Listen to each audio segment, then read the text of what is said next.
Meus amigos, algo gigantesco aconteceu nos céus do Oriente Médio e a maior parte das pessoas ainda não percebeu o que isso realmente significa. 12 F-22 Raptor, os caças mais avançados, secretos e letais já produzidos pelos Estados Unidos, pousaram em uma base em Israel.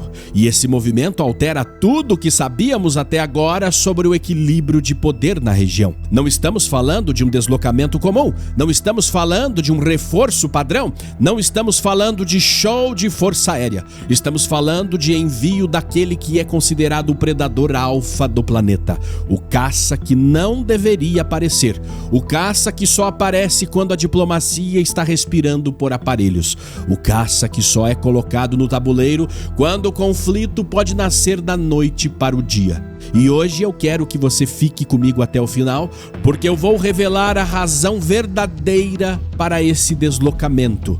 E por que o F-22 não veio para lutar contra caças inimigos, mas para algo muito maior e muito mais perigoso. Mas antes, se inscreva no canal, ative o sininho das notificações e deixe o seu like no vídeo. Agora, sem enrolação, os F-22 partiram do Reino Unido rumo ao coração do Oriente Médio, no movimento que coincidiu com a presença do maior porta-aviões do mundo, o USS Gerald Ford, que está posicionado estrategicamente diante das principais rotas de acesso ao Estreito de Hormuz. E quando você vê um porta-aviões desse porte, centenas de aeronaves de combate e agora o F-22 lado a lado, você precisa entender, isso não é rotina, isso é arquitetura de guerra, isso é preparação para o pior cenário. Isso é posicionamento antes da tempestade. Sim, nas últimas semanas, analistas de inteligência já apontavam que Washington vinha reforçando posições, mas ninguém esperava que o Raptor entraria em cena tão cedo, porque o F-22 nunca é usado como primeira opção, ele é usado como última mensagem. O Raptor não foi enviado para enfrentar a Força Aérea do Irã. Não faz sentido usar uma máquina que custa centenas de milhões, desenvolvida pela Lockheed Martin, capaz de manobras impossíveis, supercruise, invisibilidade, radar ESA, fusão de sensores, para disputar dogfight com aeronaves iranianas projetadas nos anos 70. Isso seria como levar uma nave espacial para competir contra uma carroça. Não! A missão do F-22 é outra, muito mais séria, muito mais silenciosa, muito mais estratégica. O verdadeiro alvo não está no ar, está no chão. O F-22 foi enviado para enfrentar as bolhas A2AD, um sistema de negação de área, negação de acesso, que o Irã construiu ao longo das últimas décadas. Essas bolhas são formadas por radares, mísseis terra-ar, baterias móveis, sensores de longo alcance e sistemas integrados que impedem aeronaves inimigas de se aproximar. E aí eu abro um parênteses, todos esses sistemas, ou pelo menos a maioria deles, é fornecido ou pela China, ou pela Rússia, ou no mínimo inspirado em versões correspondentes. E é aqui que o jogo muda por completo, porque na última semana foi noticiado que a China acabara de fornecer mísseis modernos, tecnológicos, para o arsenal iraniano. E o caça F-22 é o único caça do mundo capaz de entrar nessas bolhas sem ser visto. Ele penetra a camada de radar, ele coleta informações, ele desmonta a arquitetura inimiga, ele neutraliza defesas, ele abre caminho para todas as outras aeronaves, ele é o primeiro a entrar e o último a ser detectado. Em muitas missões, ele nem chega a ser detectado. E quando você entende isso, você entende por que este envio agora é tão explosivo. E aqui você precisa entender por que o F-22 Raptor é considerado até hoje o caça mais letal, mais invisível e mais dominante que já apareceu no campo de batalha. Porque quando esse avião entra em cena não é para disputar corrida com caças comuns, ele entra para dominar o ar antes que o inimigo perceba o que está acontecendo. O F-22 foi desenvolvido pela Lockheed Martin como um predador absoluto. Sua furtividade é tão avançada que para muitos radares ele simplesmente não existe. Não é que ele seja difícil de ver, é que ele desaparece na tela. Ele é invisível de frente, de trás, de lado e até por cima. O F-35, por exemplo, é furtivo apenas pela frente. O F-22 não. Ele é furtivo em todos os ângulos. E isso muda completamente a lógica da guerra aérea moderna. E não para por aí. O Raptor tem algo que nenhum outro caça conseguiu replicar até hoje: o Super Cruise. Ele voa em velocidade supersônica sem precisar acionar os pós-combustores, o que significa que ele chega mais rápido, consome menos combustível e, principalmente, não deixa aquela assinatura térmica gigantesca que denuncia qualquer aeronave comum. Ele acelera, manobra e avança sem ser visto. E quando eu digo manobra, eu falo de algo que beira o impossível. O F-22 tem vetoração de empuxo nos motores, o que permite que ele mude a direção do jato de ar e faça curvas que nenhum outro caça consegue executar. É como se ele dobrasse as leis da física no meio do céu. E aí entramos na parte que realmente define por que ele é o predador máximo. O radar AESA AN/APG-77, um dos radares mais avançados já colocados em um caça. Permite que o piloto veja o inimigo a distâncias enormes, rastreie dezenas de alvos de forma simultânea e opere em modo de baixa probabilidade de interceptação. Ou seja, enquanto ele vê tudo, ninguém sabe que ele está olhando. O F-22 enxerga antes, reage antes, ataca antes. Ele constrói um quadro completo do campo de batalha antes que o inimigo tenha consciência de que um combate começou. E tudo isso se une à fusão de sensores, o que transforma o cockpit do F-22 numa espécie de sala de comando aérea. O piloto tem diante dos olhos a posição dos radares inimigos, dos mísseis em solo, dos aviões hostis, do terreno, da ameaça invisível, de comunicação interceptadas. Nada escapa. É como lutar contra um oponente que já sabe todos os seus movimentos antes mesmo de você pensar em executá-los.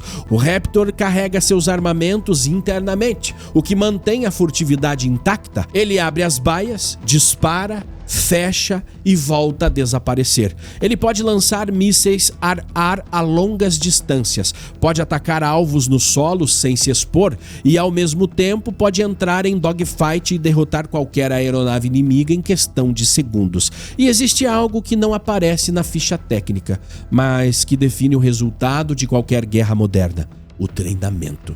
Os pilotos do F-22 são a elite da Força Aérea Americana. Eles não treinam para equilibrar o combate, eles treinam para encerrá-lo antes mesmo que ele comece. Por isso, meus amigos, quando você compara F-22 com o F-35, a conclusão é simples. O F-35 é multifunção, excelente para ataques ao solo e para operar com aliados. Mas o F-22 é outra categoria. Ele não entra na luta, ele decide a luta. Ele não disputa o controle do ar, ele estabelece o controle do ar. Ele não reage ao inimigo, ele elimina a possibilidade do inimigo reagir. É por isso que até hoje nenhum caça russo, nenhum caça chinês, nenhum caça europeu e nenhum caça iraniano chegou perto do que o Raptor representa. Porque o F-22 não foi construído para enfrentar aeronaves, ele foi construído para enfrentar sistemas inteiros. Ele remove a supremacia do inimigo antes que ela exista. Ele anula a ameaça antes que ela seja lançada. Ele redefine o início do combate. O F-22 vence antes que o combate comece. E é exatamente isso que fez dele o predador absoluto dos céus. O F-22 não foi enviado para lutar. Foi enviado para garantir que, se houver luta, ela começa do jeito que os Estados Unidos escolherem, não do jeito que o Irã deseja. E essa mensagem é muito mais poderosa do que qualquer ataque direto, porque o Raptor revela a intenção antes da ação. É um aviso, ele diz para o inimigo: eu posso entrar onde você acha que está protegido. E o Ayatollah se treme de medo em seu bunker. Eu posso ver o que você acha que está escondido. Eu posso atacar antes que você consiga reagir. A presença dele muda a psicologia da guerra. E isso acontece exatamente no momento em que o Irã enfrenta a maior instabilidade interna em décadas. A população está esgotada após anos de sanções, inflação, repressão violenta, perda de liberdade e uma crise de confiança que divide a sociedade entre leais ao regime e uma maioria sufocada pela realidade. Enquanto isso, a liderança do país tenta manter uma postura de força, ameaçando, provocando e testando limites. E é justamente por isso que o envio do F-22 não é técnico, é psicológico. Ele mira o governo e mira o povo. Ele mira os generais e mira os analistas. Ele mira a mesa de negociação e mira o campo de batalha ao mesmo tempo. Só que existe mais uma camada aqui. E essa é a camada que quase ninguém percebeu. Os Estados Unidos estão pela primeira vez desde 2018 diante de negociações que podem fracassar de forma definitiva. O acordo nuclear está pendurado por um fio. E quando a diplomacia começa a perder força, o Pentágono começa a ganhar espaço. E quando o Pentágono começa a ganhar espaço, o F-22 começa a se mover. Tudo está conectado. E é nesse momento que você precisa entender a função psicológica do Raptor. Ele não chega para atacar, ele chega para impedir que o ataque aconteça. Ele chega para convencer o inimigo de que lutar seria suicídio estratégico. Ele chega para elevar o custo da agressão. Ele chega para dizer silenciosamente: se vocês recuarem agora, evitam a guerra. Se avançarem, nós já estamos dentro. E agora sim chegamos ao ponto central desta análise. O F-22 não foi enviado para ser visto, ele foi enviado para ser percebido. E todo mundo percebeu. A presença dele significa que as conversas em Genebra podem falhar, que a paciência americana está no limite e que o mundo está se aproximando de uma zona de risco que não víamos desde o ataque às instalações nucleares em 2025. Trump já mencionou publicamente a Operação Martelo da Meia-Noite, reconhecendo que o F-22, o F-35 e os bombardeiros B-2 participaram juntos de uma missão que simplesmente não apareceu nos radares iranianos. Ou seja, o Irã sabe o que o F-22 pode fazer e sabe que não consegue impedir. E, meus amigos, o F-22 não pousou no Oriente Médio para iniciar uma guerra. Ele pousou para impedir que alguém ouse iniciá-la. Ele é a sombra que pressiona a presença que pensa, o aviso silencioso que o mundo está a um passo de algo maior. Ele é o lembrete de que quando todas as outras peças falham, a superioridade aérea invisível dos Estados Unidos entra em cena para garantir que o primeiro tiro não seja disparado por quem acredita que pode desafiar a maior potência militar do planeta. E se essa análise te mostrou o que ninguém mais está explicando, inscreva-se no canal, ative o sininho das notificações e deixe o seu like no vídeo. Você também pode compartilhar com seus amigos nas redes sociais para que mais pessoas saibam o que está acontecendo. Aqui não é uma leitura apaixonada, nem uma leitura de fã, cego e torcedor. Não, aqui nós estamos fazendo uma leitura real do que está acontecendo no campo de batalha. Goste você ou não, sim, hoje os Estados Unidos são a maior potência militar do mundo. Sim, a China tem força, sim, a Rússia também, mas nem China e Rússia farão uma luta direta contra os Estados Unidos para defender o Irã. Usam o Irã como um representante proxy global, mas não se colocarão na frente da bala, ou muito menos do F-22, para garantir a sobrevivência do Ayatollah e do regime iraniano. A China fornece armas, a Rússia fornece inteligência, mas enfrentar a potência militar, os Estados Unidos, nenhum deles ousará neste momento. Rússia está atolada na guerra da Ucrânia. China tem preocupações maiores e está em negociação comercial plena com os Estados Unidos, com um encontro marcado entre os presidentes no próximo mês. Então, meus amigos, o Irã está sozinho. Eu sou Shimon Oliveira e te espero no próximo vídeo. E você pode se tornar um membro do nosso canal com uma assinatura que custa menos que um cafezinho por mês e garantir que mais conteúdos especiais como esse cheguem até você. Até a próxima.